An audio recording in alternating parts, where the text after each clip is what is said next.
Definition. What is a second resource? I've already provided one resource in this document. And then third, how would you differentiate for that student in your classroom? Say you are a band teacher, choir teacher, orchestra teacher, whatever. How would you differentiate for that student in your classroom? Okay? Thumbs up if you understand. Awesome. So, taking a look, intellectual disabilities. Let's start with that. Sophie and Jalen, intellectual disabilities. Brendan and Tristan, learning disabilities. Attention deficit disorder. Emotional behavior disorder. Hearing impairment.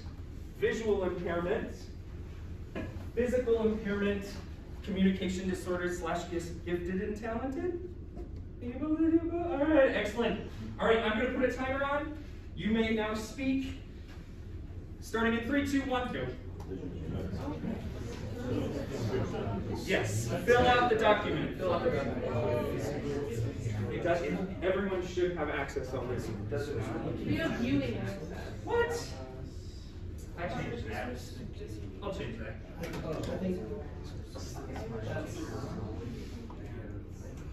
think it's part of it because the Gmail and Microsoft.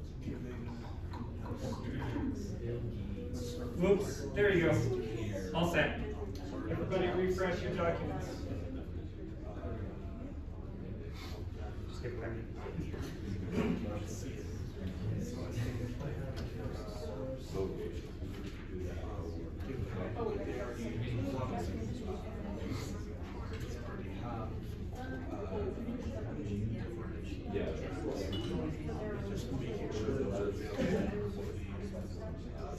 Yeah, this one they choose.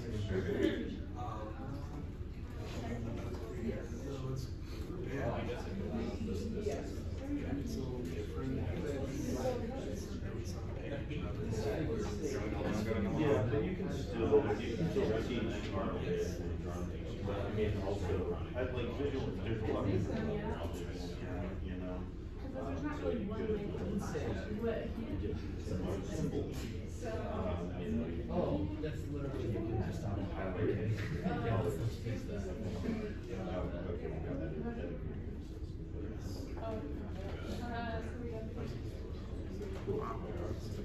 Almost 14.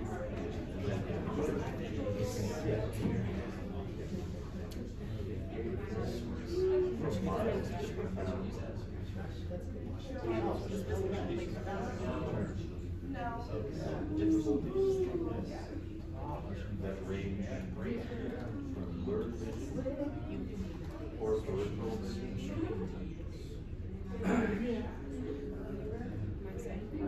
Blurred vision or peripheral vision.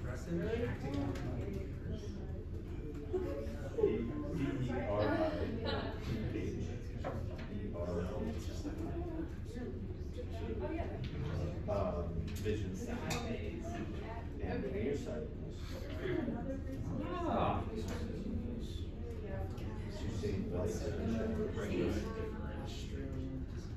Yes, so how to help you as a teacher? What's a resource for you? Yeah. So, like, what's a resource for opportunity? 3 minutes left.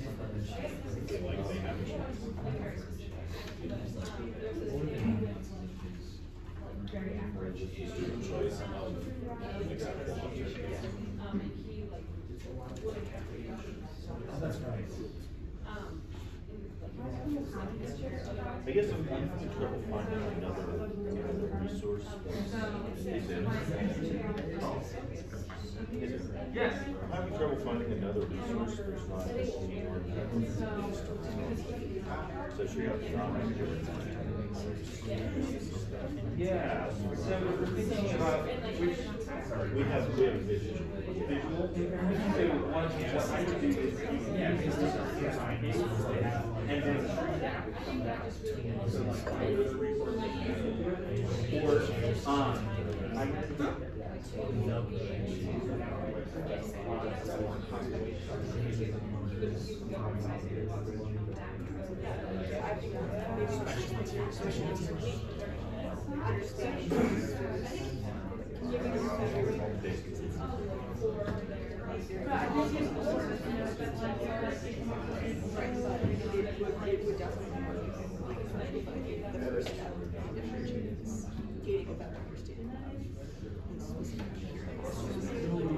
Yeah.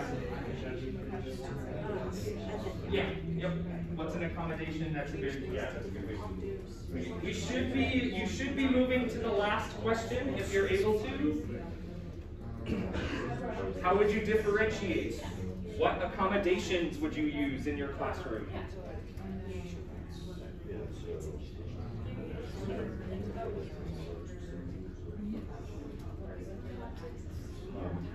Consistently enforced by expectations. 1 minute left.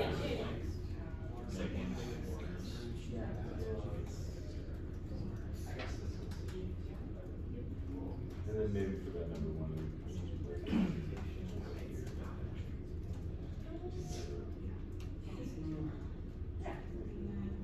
Go anonymous lemur.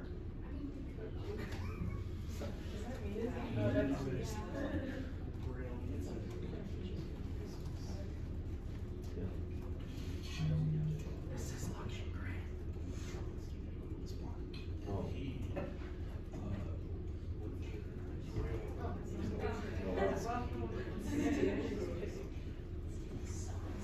The walking is like what exactly? The truck is I don't know if it's like. Yeah.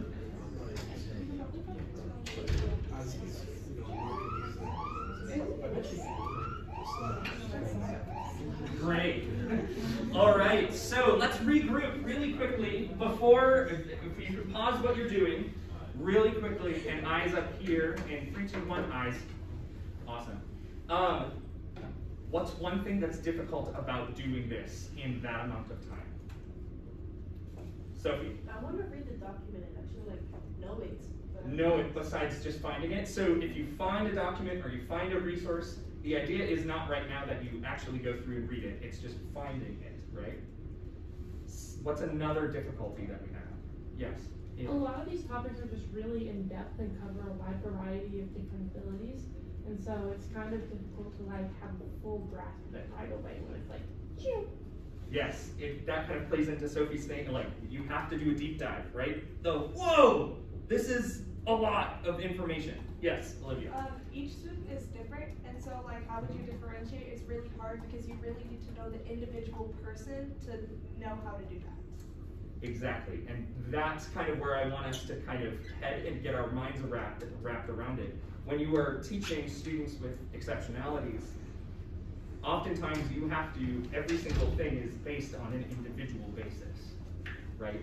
I had 2 students that had physical impairments in my 6th grade choir. One had a paraprofessional because she was required to. She had Asperger's and needed to be able to do that.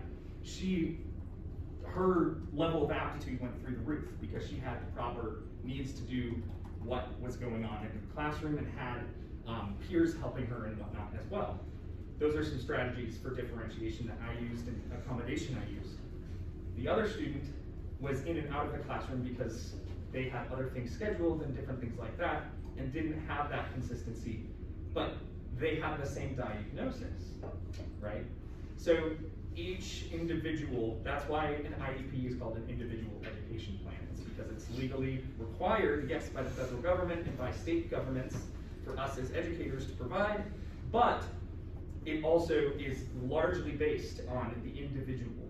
And that's where a lot of educators are kind of in music education, because it's a little bit difficult to be able to go into that. All right, really quickly, if we're talking about accommodations and differentiation, could we just share out in each one of our groups what you specifically wrote, starting with Sophie and Jalen?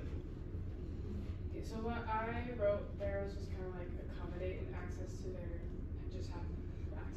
Access to their needs, yes. That's a very, very general statement, but for intellectual disabilities, that is definitely right on the point. What about for learning disabilities? Yeah, so just some accommodations you can have with students with learning disabilities is usually giving them more flexibility within their learning.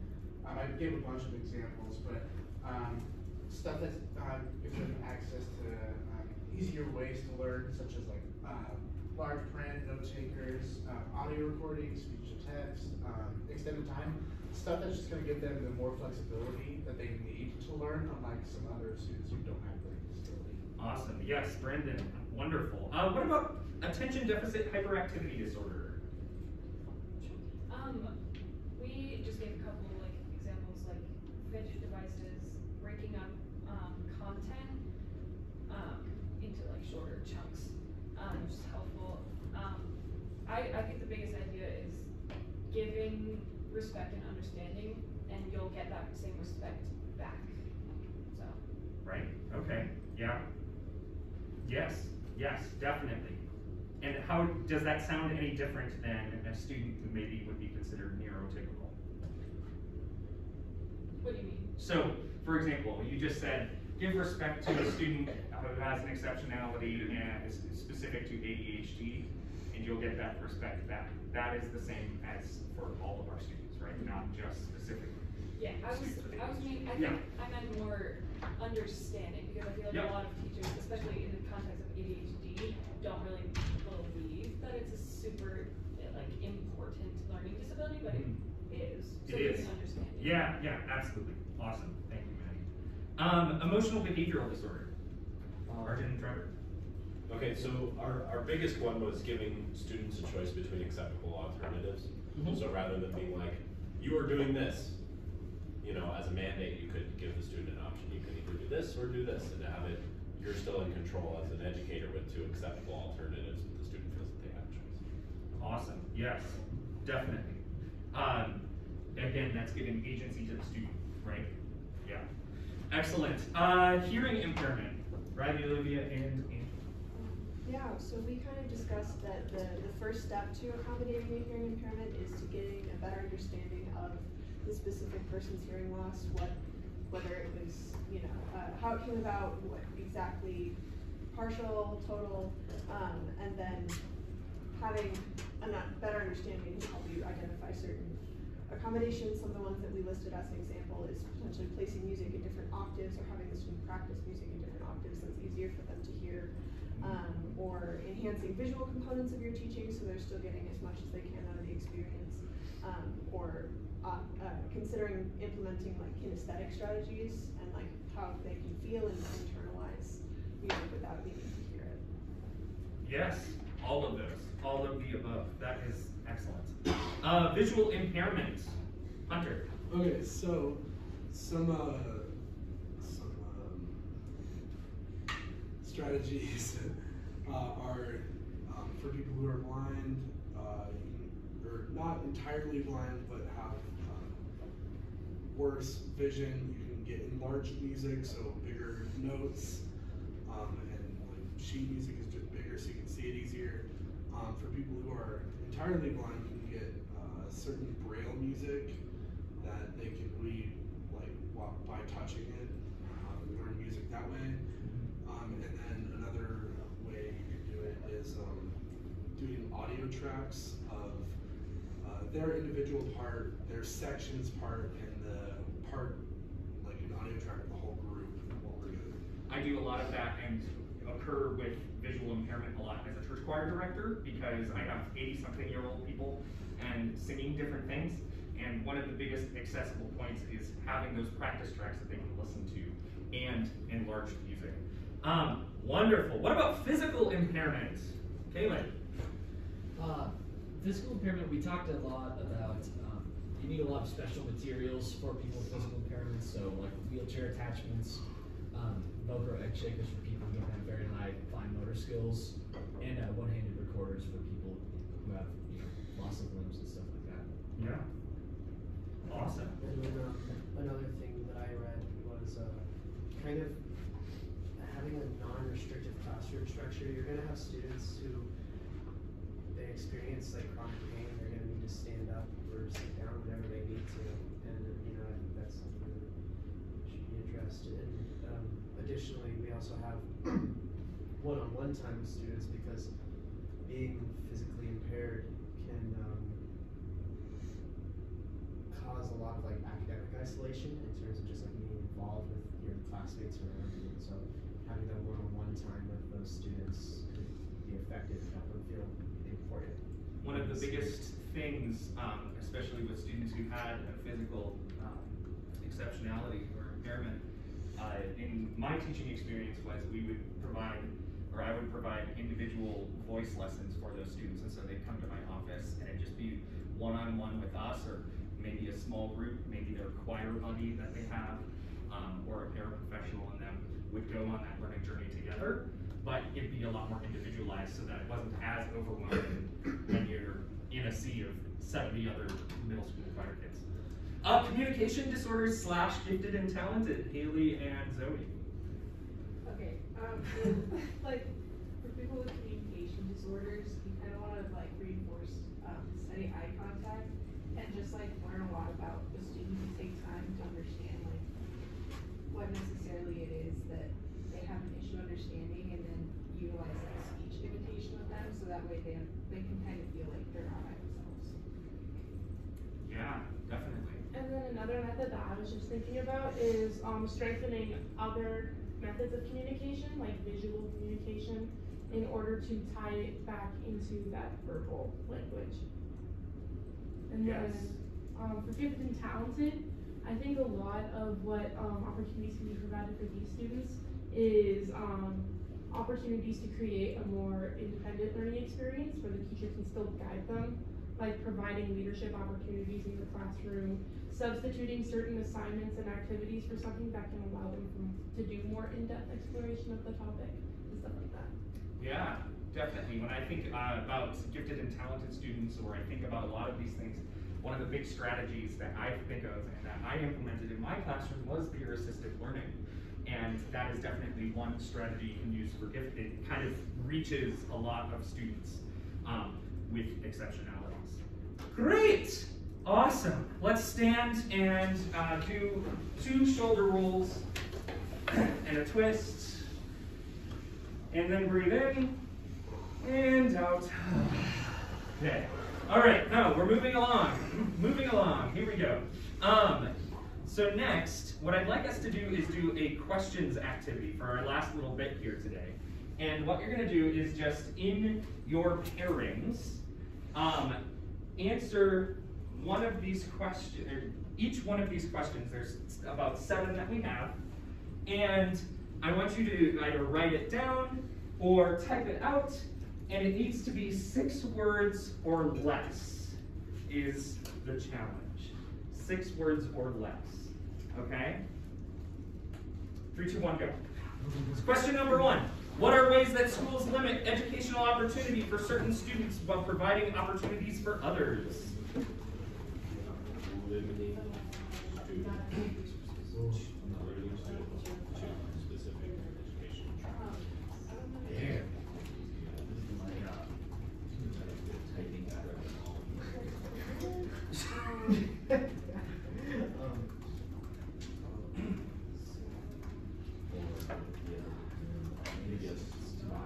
Pushing students on the selection students cover programs. Really good special education plans. I feel like that's sort of like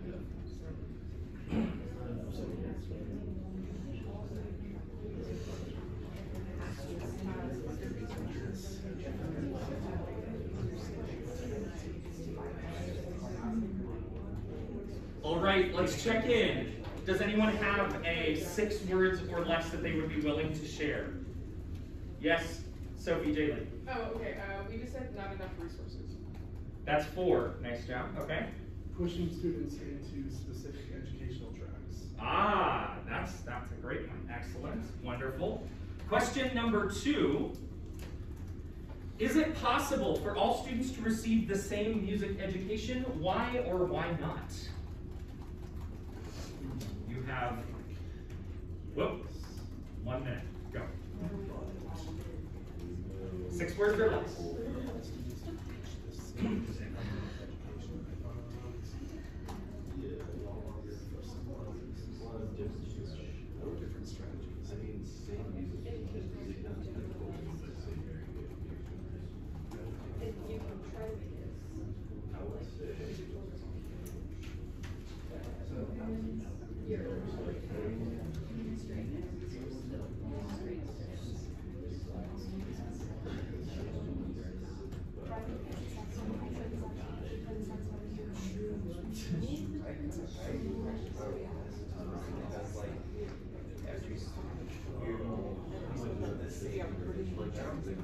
Just say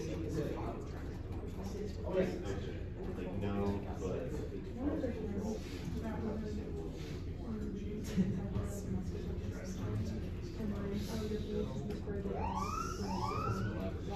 Excellent. Let's gather back together. 1 6-word definition for this answer. Sophie, and then Alex. Okay, I said no. We all have different experiences. Ooh, that's pretty good. Alex? I said no because students have different needs. Interesting. Does someone have yes? Oh, Brandon? Yes, music is a shared experience. Music is a shared experience. Interesting. Yes. All right. Diversity of opinion in this room. Here we go. Question number 3. How might school music experiences differ for students based upon their gender identity? 3, 2, 1, go. 6 words or less. This is a challenge for me even because I like talking a lot.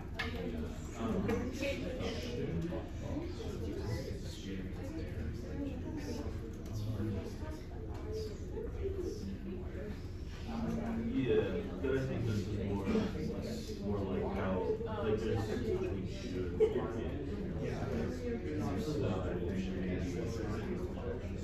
gender specific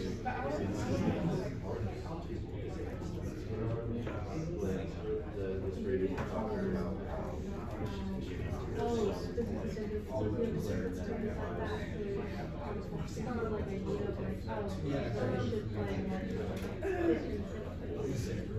And then looks like there's also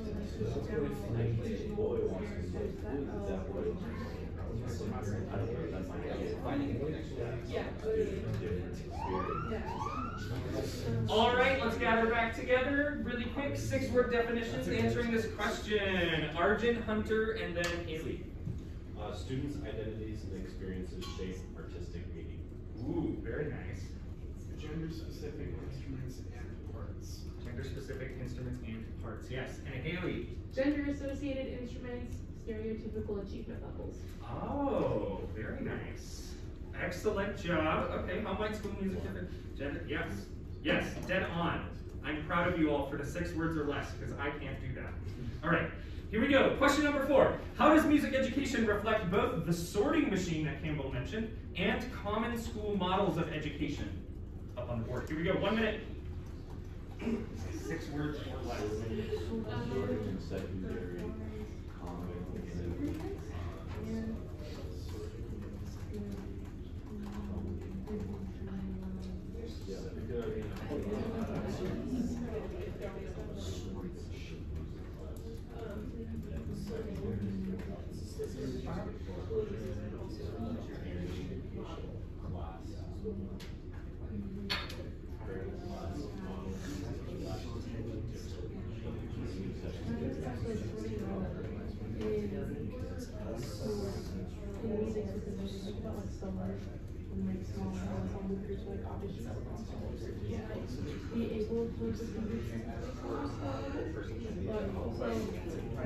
Still performing with songs where you are achieving the same goal of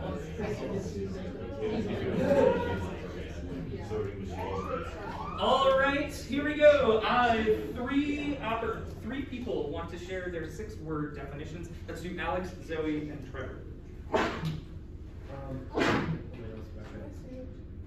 Kaylin used the term centripetal force, then I added representative of school population, and so centripetal force, I guess, brings people together, and so it like combines groups of students that otherwise wouldn't spend time with each other. Yeah, okay, combines students who, yes, yes. Great, Zoe. I did start common school and sorting machine.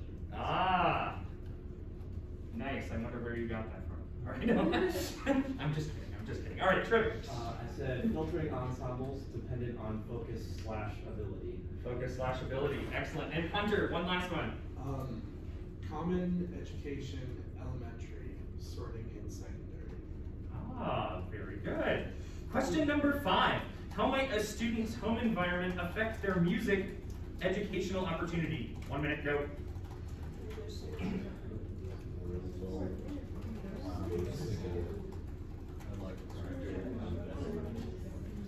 Six words. Or more. Parental support.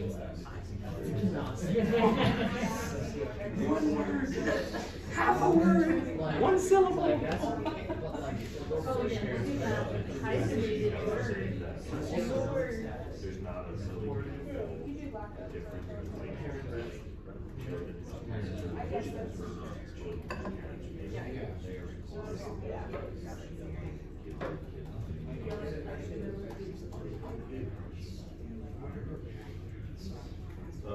my parents, I had like musicians in my family, but.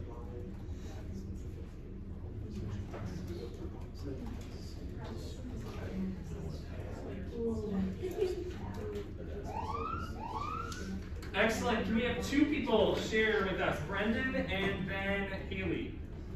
Home affects physical and emotional needs. Beautiful. Haley? This one is Zoe's and I really like it, so I asked if I could share it. Practicing is hard in an apartment. Ah, Oh, yes. wow. I remember teaching choir from my living room. All right, here we go. Number 6, 1 minute for how might school choice pose a threat to music education? Not just school choice here, but thinking about like the political movement of school choice, different things like that. I say, well,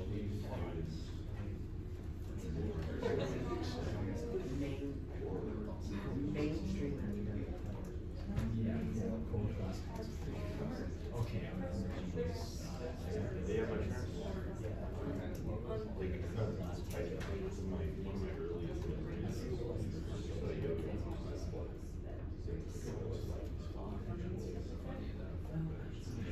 And then there's some schools who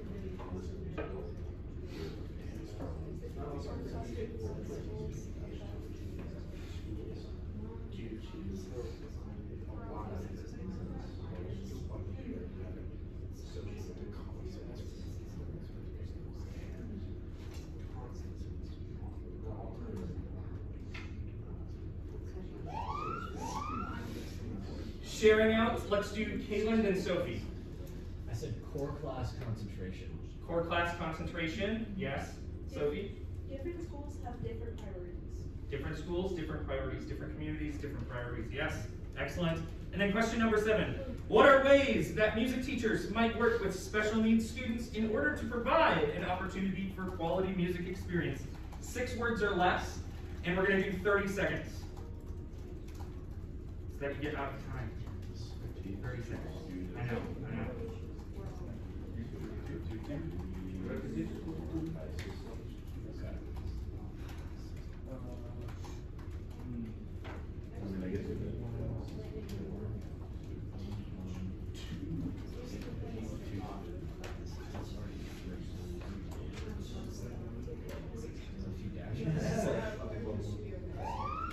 Really quick, 3 people to share if we're able to. Let's do Riley, Hunter, Trevor. All in a second. Communicate and focus on the individual. Yes. Hunter. Teach to students, not by system. Oh, interesting. Yes, Trevor. Access to resources, individual support embedded. Embedded into things. Wonderful. Lastly, I just wanted to say before the end of this, I put together kind of a resource document for you all that includes links to like the legal sides of things. This is for you to use as a future teacher. And it's also something that I started putting together for my CMEA presentation this upcoming January. All right? So feel free to do that. I'm also emailing it to you pronto, probably right this minute. I have a scheduled email. Other than that, thank you all. Shuffle feet for Sam.